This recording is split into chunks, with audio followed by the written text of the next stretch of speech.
Karoline Leavitt is not very good at her job, and she's not very happy when that's pointed out. And that's exactly what happened in her press briefing today when one of the worst and somehow least talked about scandals of the Trump administration was called out. Karoline Leavitt was so angry, she started attacking every reporter in the briefing. We're going to get into it all, but before we do, if I could quickly ask you to leave a like on this video, and if you haven't already and you enjoy our channel, to hit that subscribe button. It goes a long way, and it really does mean a lot to me. Now, before we get into Karoline melting down and just attacking everybody, we got to see the question that got her so upset to start, and it came right here from our friends at the Bulwark. Thanks for being here. Yeah, thank you for having me, Caroline. The president posted another ad this week for his Trump meme coin. The group that's running that coin is encouraging people to buy in order to win a dinner this month with the president.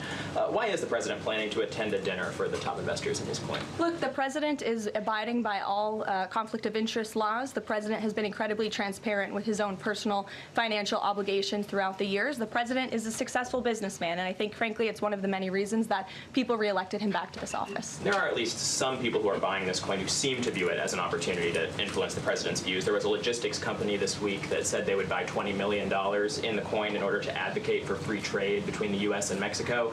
If buyers are buying for that reason, are they wasting their money? Look, I can assure you the president acts with only the interests of the American public in mind, putting our country first and doing what's best for our country, full stop. That's his intention, and that's what he's focused on. Kristen. Senator Chris Murphy has dubbed Donald Trump's crypto scam the worst scandal in presidential history.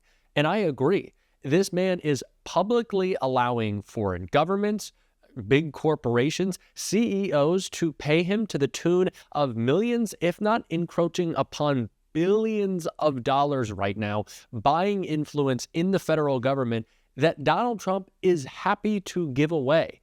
And what have we heard from Republicans?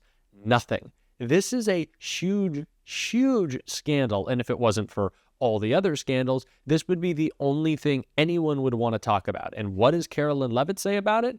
That he's a good businessman. A good businessman? He's bankrupted casinos. He's gone bankrupt himself 9 times. He's not a good businessman. He's leveraging the powers of the presidency to enrich himself. Everyone can see what is happening here.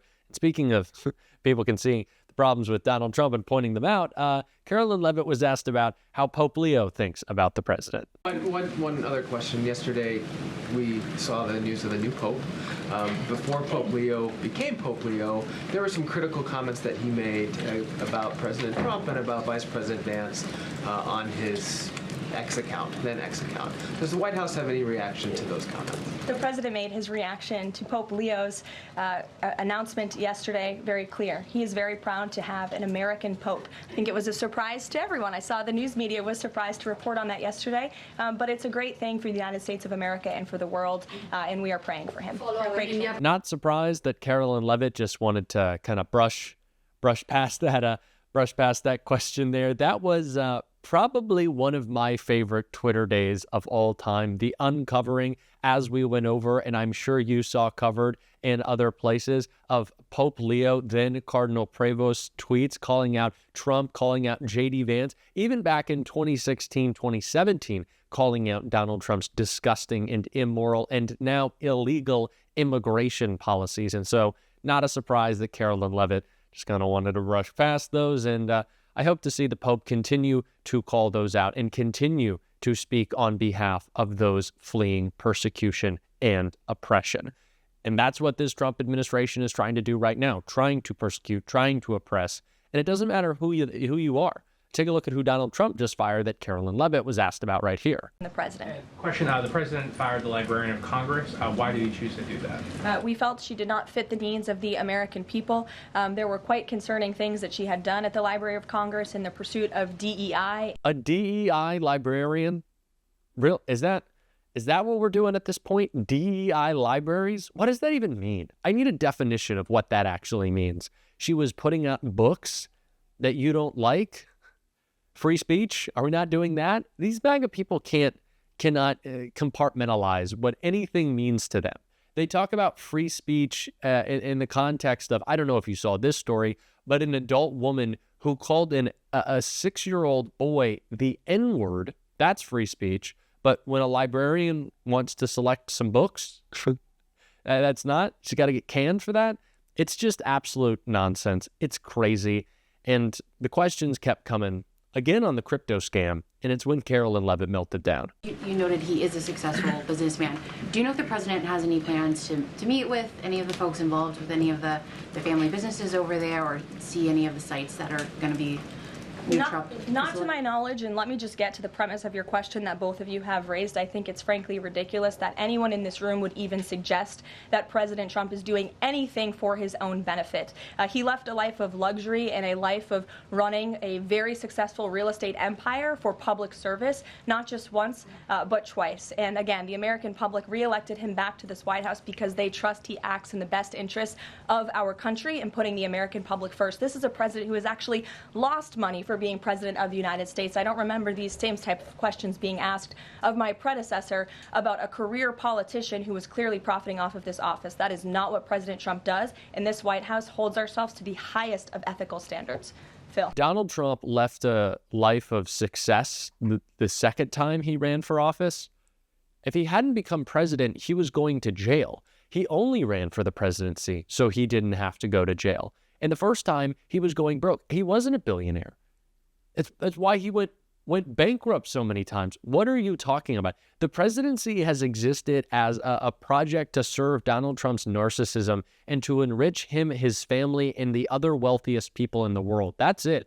He's not some genius businessman. If I wanted to be a corrupt president, I bet I could make some money off of it too. I bet you could as well. If you became president and just said, hey, you can buy favors from me, I'm sure you would also be raking in the cash. That's not a successful business model. That's a crime. What are we talking about? This is just absolute insanity for an administration that is constantly putting as much spin on the ball as they possibly can. And we saw it again yesterday with Donald Trump's big announcement of a deal with the UK, but he forgot to mention this little part. Mean that the 10% baseline is going to still be there at the end when all of the other details are ironed out? The president is committed to the 10% baseline tariff, not just for the United Kingdom, but for his trade negotiations with all other countries as well. Permanently, even after the deals are done, like that is going to remain. The president is determined to continue with that 10% baseline tariff. I just spoke to him about it earlier. Stephen. So the 10% tariffs are staying no matter what? What is the purpose of making a deal then? I don't think they understand what a deal means. Oh my God. This is the stupidest administration in history. And to pretend like this is some big win that Donald Trump did a deal that's not done yet, by the way. The deal is still, as you guessed, 2 weeks away. But they're like warning people, well, you don't actually want to do a deal with us because we're still going to tariff you. I can't even put it into words. But Stephanie Ruhle did last night, calling out the sham that is this deal. And I want to take a look right here. And it is day 109 of the second Trump administration. And earlier today, UK officials joined President Trump and his team to announce that some kind of trade deal between our two countries is close. And there is one phrase that President Trump used over and over and over again. Watch this. I think you'll get a pretty good understanding of how big it is. It's a very large deal, very big deal. It's a very big deal right now. This is a bigger deal. This is a much bigger, better, stronger deal for both of us than we ever even contemplated before. It's a big deal. It's very conclusive, and it's a great deal, and it's a very big deal, actually. Big deal. Did you catch that? He said it's a big deal. So why don't we take a look at actually how big a deal it actually is? JP Morgan said it would likely have a limited impact, especially since Trump's 10% baseline tariff on the UK is still in place. And the Commerce Secretary, Howard Lutnick, talked about that, too. Watch this. We still have our 10% tariff on, which will produce $6 billion of revenue for the United States. So we feel really good about the deal.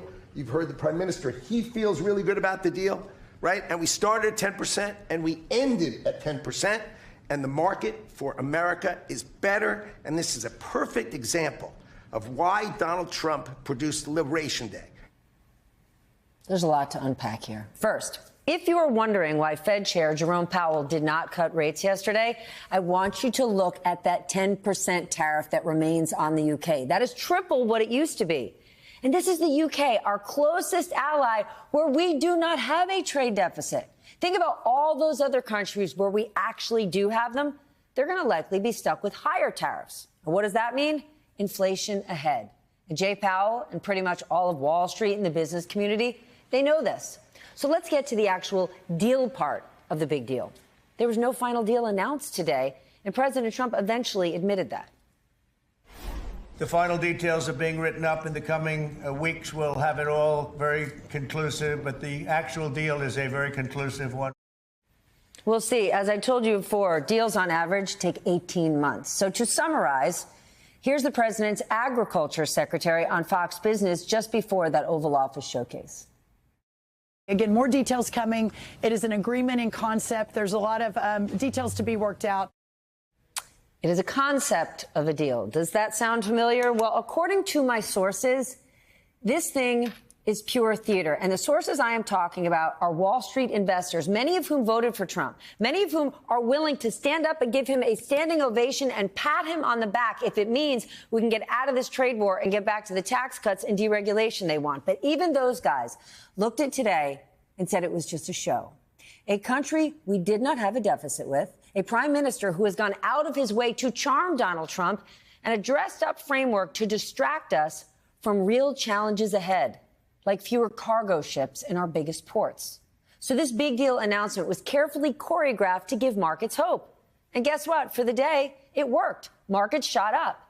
But the real reason they went up may have more to do with the president changing his tune on China in the last 24 hours. Yesterday, the president said no reducing tariffs on China, no matter what. Well, today, he said we know the tariff is coming down. This is a clear shift and a softening. Add to that his other remarks today, telling folks to buy stocks and the market is cheap. Well, the last time he said that, it was just before he paused tariffs on all other countries back on April 9th. And what did markets do? They soared then and they soared today. But remember, markets search for any reason to get optimistic, but that does not change the facts on the real street.